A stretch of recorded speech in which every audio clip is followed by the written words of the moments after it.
So here we have the Mini 5-door hatchback on a 68 plate. I'm going to start off by showing you inside the boot, and then we'll hop in and run through some controls on the inside from there. As we approach the back of the car, you can see we have reversing sensors.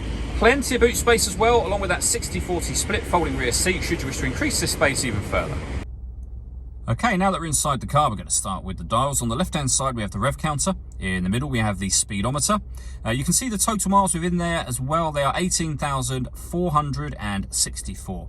We have the fuel gauge for the car over on the extreme right-hand side as well. If we press the button on the end of the indicator stalk, you get various different bits of trip computer information or a digital readout for the speedometer displayed there as well. We back out to the steering wheel now. On the left-hand side, we have cruise control and speed limiter, and on the right-hand side, stereo and phone controls. The phone controls can only be used after such time as you pair the phone to the car, and that is done over on the central screen just here. If you hit the phone icon, and then you would manage mobile devices and connect a new device from there.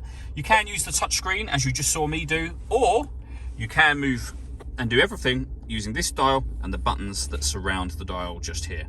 So, for example, if you want to access your audio, push that dial down. You can see there we have DAB and FM radio, Bluetooth audio, USB input as well. You can also pair your phone from this section as well as that phone section we were in before. You can access your satellite navigation. There's a full video showing how this sat-nav works, which you can find on our website and on our YouTube channel. Working our way down with the main volume for the stereo, we then have dual zone climate control. So you can adjust the passenger temperature, the driver temperature. You can increase and decrease the fan speed. You can determine what direction you'd like the air to be distributed in, and then hit that button to turn your air conditioning on. Same button again will turn it off. Or hit auto.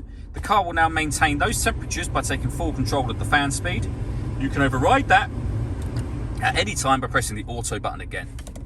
We have a heated driver's seat with 3 different heat settings, and the same on the passenger side as well.